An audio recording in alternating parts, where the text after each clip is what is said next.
नमस्कार, मैं हूं विवेक और आप देख रहे हैं चुनाव से जुड़ा सबसे पहला चुनावी बुलेटिन। चुनाव की चाल तो समझिए। लोकसभा चुनाव में चंद दिनों की देरी है, लेकिन चुनावी चाल तूफानी गति से चली जा रही है और बीजेपी चाल चल रही है, कांग्रेस चाल चल रही है, क्षेत्रीय दल चाल चल रहे हैं और चाल से ही कमाल करने की जुगत में है।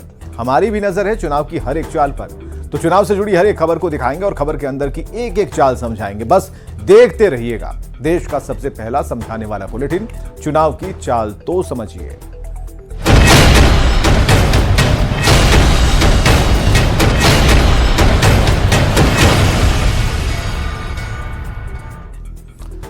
जेडीयू दफ्तर में नया पोस्टर लगा है जिस पर लिखा है रोजगार मतलब नीतीश सरकार। वहीं पोस्टर के जरिए परिवारवाद पर भी प्रहार किया गया है।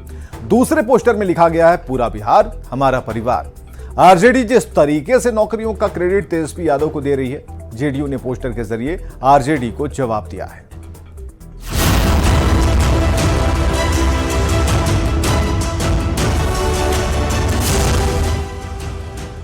बिहार में लोकसभा चुनाव के पहले राजनीतिक दलों के बीच रोजगार का क्रेडिट लेने की होड़ मची है। तेजस्वी यादव अपनी जन विश्वास यात्रा के जरिए घूम घूम कर खुद को नौकरी का क्रेडिट दे रहे हैं, तो जेडीयू ने पोस्टर के जरिए आरजेडी और तेजस्वी यादव को जवाब दे दिया है।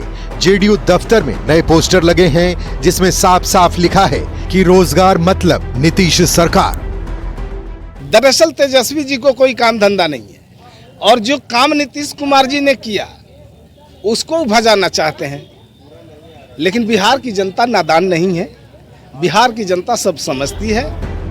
जेडीयू ने पोस्टर के जरिए परिवारवाद पर भी प्रहार किया है। दूसरे पोस्टर में लिखा है पूरा बिहार हमारा परिवार। उन्होंने रोजगार दिया था ना, बिहार में 15 साल शासन किया था। किस तरह यहाँ पे लूट आतंक का राज था, ये तो रोजगार था। रोजगार तो मिला, लालू जी के सरकार में रोजगार तो मिला, तो उनके परिवार को केवल। लोकसभा चुनाव नजदीक है, ऐसे में बिहार में क्रेडिट पॉलिटिक्स जारी है। आरजेडी और उनके नेता हाल के दिनों में हुई शिक्षक बहाली से लेकर तमाम नौकरियों की क्रेडिट तेजस्वी यादव को दे रहे हैं, जबकि एनडीए नेताओं का कहना है कि नौकरी की सोच पिछली सरकार की थी, जिसे पहले भी साकार किया गया था और आरजेडी के सरकार से आउट होने के बाद शिक्षक बहाली जारी है। मतलब नौकरी के मुद्दे को लोकसभा चुनाव में भुनाने की भरपूर कोशिश होगी। न्यूज 18 के लिए पटना से धर्मेंद्र कुमार की रिपोर्ट।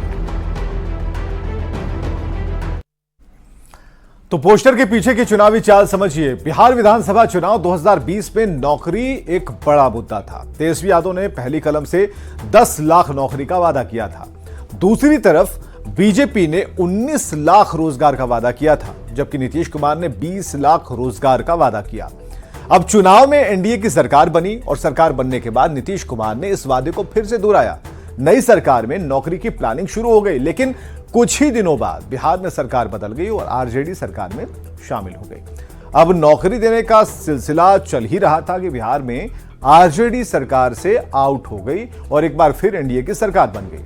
अब चुनाव से चंद महीने पहले सरकार से बाहर होने के बाद आरजेडी के जो नेता हैं वो तेजस्वी यादव को नौकरियों का क्रेडिट दे रहे हैं। सरकार से हटने के बाद तेजस्वी यादव यात्रा पर हैं, घूम घूम कर नौकरी का क्रेडिट ले रहे हैं और जेडीयू ने तेजस्वी की क्रेडिट पॉलिटिक्स का जवाब पोस्टर से दिया और पोस्टर पे साफ साफ लिखा है रोजगार मतलब नीतीश सरकार। यानी कि बिहार में किसी सहयोगी के जाने से रोजगार की जो गति है नहीं थमती। मतलब बताने की कोशिश की जा रही है कि जो रोजगार मिल रहा है वो नीतीश कुमार की सोच का नतीजा है। आगे बढ़ते हैं। लोकसभा चुनाव से पहले एनडीए गठबंधन में शामिल दलों को झटका लगने का सिलसिला बदस्तूर जारी है। मंगलवार को कांग्रेस के 2 और आरजेडी का 1 एमएलए बीजेपी में शामिल हो गए और विधायकों के टूटने के बाद से राजनीतिक माहौल गर्म है।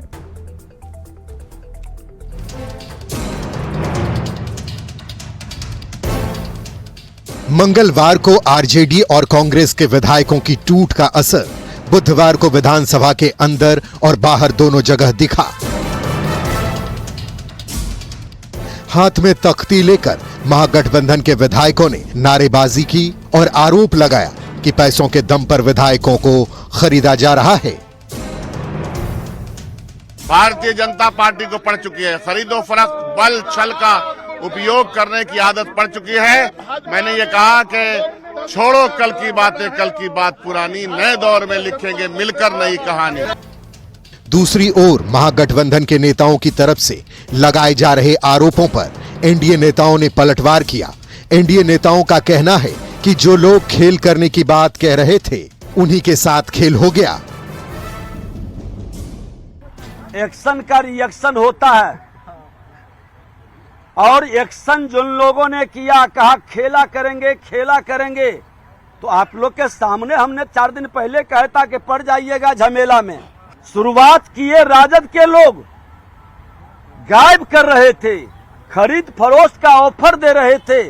मेरा न वो विचार रहता है न वो भाव रहता है, हम इसमें विश्वास भी नहीं करते। लेकिन किसी विधायिका का अपमान करेगा तो विधायकों के सम्मान के लिए पूर्व विधानसभा अध्यक्ष के नाते आज भी मन में वही भाव है। विधायकों के पार्टी छोड़ने के बाद कांग्रेस के प्रदेश अध्यक्ष अखिलेश सिंह ने विधानसभा अध्यक्ष से मुलाकात की और बागी विधायकों की सदस्यता खत्म करने की मांग की है। 2 विधायक आपके चले गए। अरे सबका हिसाब हो जाएगा यार, काहे चिंता। सर क्या ये स्पीकर को चिट्ठी लिखेंगे सदस्यता रद्द करने के लिए? सबका ऑटोमेटिक रद्द होगा सदस्यता। मंगलवार को आरजेडी की विधायक संगीता देवी ने भी पार्टी छोड़ दी थी, जिस पर आरजेडी के राज्यसभा सांसद मनोज झा ने कहा है कि पार्टी ने बहुतों को विधायक बनाया है, ऐसे किसी एक के जाने से कोई फर्क नहीं पड़ता। राजद ने हजारों विधायक अपने जन्म काल से पैदा किए हैं, जिसके साथ जन समर्थन होता है ना, वो धन्ना सेठों की थैली के गुलाम बन गए विधायकों की चिंता नहीं करता है। बता दें कि नई सरकार के फ्लोर टेस्ट के समय महागठबंधन की तरफ से बार बार खेल होने का दावा किया जा रहा था। अभी खेल शुरू हुई है, अभी खेल बाकी है। लेकिन फ्लोर टेस्ट के चंद दिनों बाद ही आरजेडी और कांग्रेस दोनों के साथ खेल हो गया। मंगलवार को कांग्रेस के 2 विधायक मुरारी गौतम और सिद्धार्थ सौरभ ने कांग्रेस छोड़कर बीजेपी ज्वाइन कर लिया था, जबकि आरजेडी की संगीता देवी ने भी पार्टी छोड़कर बीजेपी की सदस्यता ग्रहण कर ली। लोकसभा चुनाव के पहले विधायकों के टूटने से बिहार का सियासी तापमान हाई हो गया है। न्यूज 18 के लिए पटना से आनंद अमृतराज और अमित कुमार के साथ ब्यूरो रिपोर्ट। चुनाव से पहले टूट की चाल को जरा समझिए। विधायकों की टूट सिर्फ बिहार में ही नहीं हुई, देश भर में विपक्ष की पार्टियां टूट रही हैं, नेता बीजेपी ज्वाइन कर रहे हैं। झारखंड में सांसद गीता कोड़ा बीजेपी में शामिल हो गई। महाराष्ट्र के पूर्व सीएम अशोक चौहान कांग्रेस छोड़कर बीजेपी में शामिल हो गए। इधर उत्तर प्रदेश में सांसद रितेश पांडे बीएसपी छोड़कर बीजेपी में चले आए। सपा के 7 विधायकों ने पार्टी के खिलाफ बीजेपी को वोट कर दिया। इधर हिमाचल में कांग्रेस विधायकों ने बीजेपी के पक्ष में वोट कर दिया। मतलब यह सिलसिला पूरे देश में ही चल रहा है और विपक्ष के नेता पार्टी छोड़कर बीजेपी की तरफ जा रहे हैं। दरअसल देश भर में मोदी की लहर चल रही है और मोदी ने 400 सीट जीतने का लक्ष्य दे दिया है।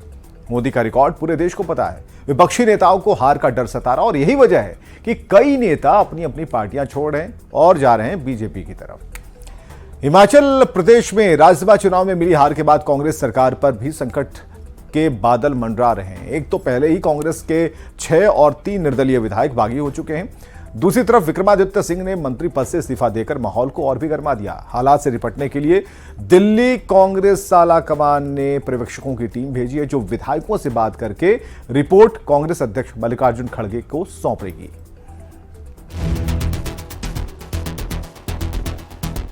ना तो मैंने इससे किसी ने इस्तीफा मांगा, ना ही मैंने कोई पेशकश की।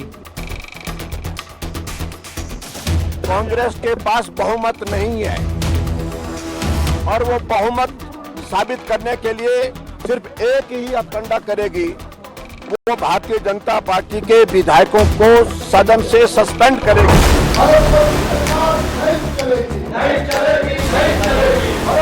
लोकसभा चुनाव की सरगर्मी के साथ ही राज्यसभा चुनाव के नतीजों ने देश का सियासी पारा हाई कर दिया है और इसी के साथ हिमाचल प्रदेश की कांग्रेस सरकार खतरे में आ गई। राज्यसभा चुनाव के दौरान कांग्रेस के 6 विधायकों ने बीजेपी उम्मीदवार के पक्ष में क्रॉस वोटिंग कर दी, जिसकी वजह से 40 विधायकों वाली कांग्रेस को राज्यसभा चुनाव में हार का मुंह देखना पड़ा। अभी कांग्रेस नेतृत्व बाकी विधायकों पर कार्रवाई की बात सोच ही रही थी कि हिमाचल सरकार में मंत्री विक्रमादित्य सिंह ने मंत्री पद से इस्तीफा देकर हलचल मचा दी। मैं अपने पद से जो है वो अपना इस्तीफा मुख्यमंत्री जी को और राज्यपाल जी को जैसे भी जो भी प्रोसेस है उस तरीके से सौंप रहा हूँ और आने वाले समय में जो परिस्थिति होगी उसके हिसाब से जो है वो कार्यवाही आने वाले समय की उसको किया जाएगा। विक्रमादित्य सिंह के इस्तीफे के बाद मुख्यमंत्री सुखविंदर सिंह सुक्खू ने भी इस्तीफा देने की कयासबाजी तेज हो गई। हालांकि उन्होंने कुछ ही देर के बाद मीडिया के सामने आकर इस्तीफे की खबर को अफवाह करार दे दिया। नहीं, इस्तीफे की रूमर भारतीय जनता पार्टी के नेता फैला रहे ताकि विधायक दल में टूटन हो सके। राज्यसभा चुनाव में हुए उलटफेर का असर विधानसभा के अंदर भी दिखा। विधानसभा की कार्रवाई शुरू होते ही हंगामे की भेंट चढ़ गई और जिसके बाद स्पीकर ने जयराम ठाकुर समेत 15 विधायकों को निष्कासित कर दिया। इस कार्रवाई पर निशाना साधते हुए राज्यसभा का चुनाव जीतने वाले बीजेपी नेता हर्ष महाजन का कहना है कि सुक्खू की सरकार गिर चुकी है और उनके पास उचित विधायक नहीं है, इसलिए विधायकों को बर्खास्त किया जा रहा है। तो कांग्रेस यहाँ से डिसमेंटल हो चुकी है। अब ये जो भी कोशिश करेंगे वो नाकामयाब होगा। बीजेपी के 15 विधायकों के निष्कासन और 10 विधायकों के वॉकआउट के बाद सुक्खू सरकार ने बजट को पास कराकर फिलहाल सरकार गिरने के खतरे को टाल दिया है, लेकिन खतरा पूरी तरह से टला नहीं। हालांकि विधायकों से बात करने के लिए दिल्ली के पर्यवेक्षक हिमाचल पहुंच गए हैं, जो विधायकों से बात कर रिपोर्ट कांग्रेस अध्यक्ष को सौंपेंगे। लेकिन पर्यवेक्षकों के समझाने के बाद भी विधायकों की नाराजगी खत्म नहीं हुई तो कांग्रेस के हाथ से एक राज्य और निकल जाएगा। Bureau report, news 18।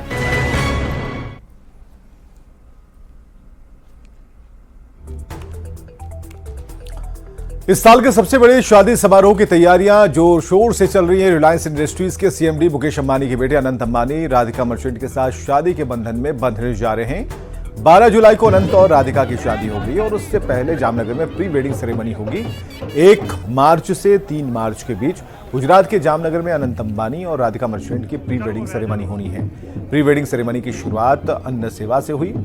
Reliance township के पास जोगुड़ गांव में मुकेश अंबानी, अनंत अंबानी और राधिका मर्चेंट समेत अंबानी परिवार के दूसरे सदस्यों ने गांव वालों को पारंपरिक गुजराती खाना परोसा।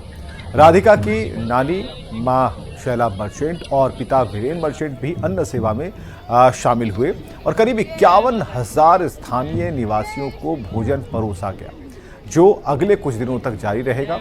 अंबानी परिवार ने अनंत अंबानी और राधिका मर्चेंट के विवाह से पहले समारोह के लिए स्थानीय समुदाय का आशीर्वाद मांगने के लिए अन्न सेवा का आयोजन किया। खाना के उपस्थित लोगों ने पारंपरिक लोक संगीत का भी इस दौरान आनंद उठाया है।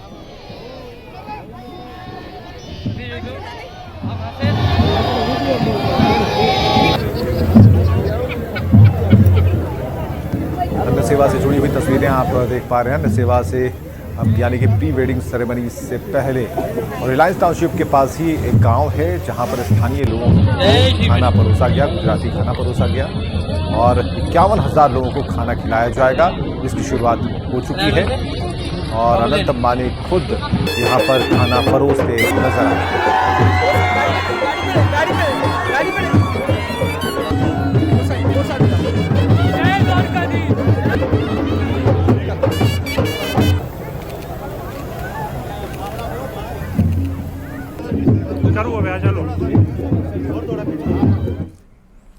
रिलायंस और डिज्नी के बीच भारत में एंटरटेनमेंट ब्रांड्स को तैयार करने के लिए करार हुआ है। रिलायंस इंडस्ट्रीज की वायाकॉम 18 मीडिया प्राइवेट लिमिटेड और वॉल्ट डिज्नी कंपनी के बीच समझौता हुआ है और दोनों ही कंपनी ने ज्वाइंट वेंचर बनाने का फैसला लिया है, जो वायाकॉम 18 और स्टार इंडिया के बिजनेस को आपस में जोड़ेगा।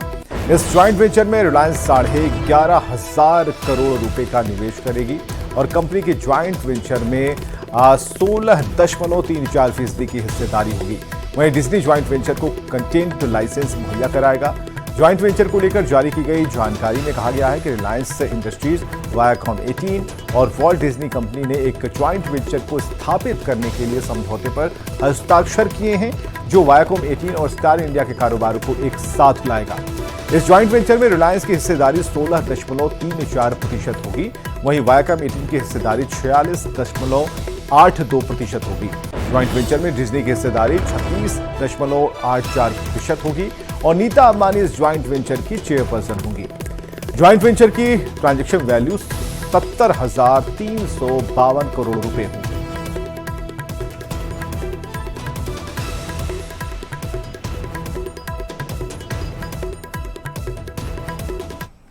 और चलिए अब देखते हैं हेडलाइंस।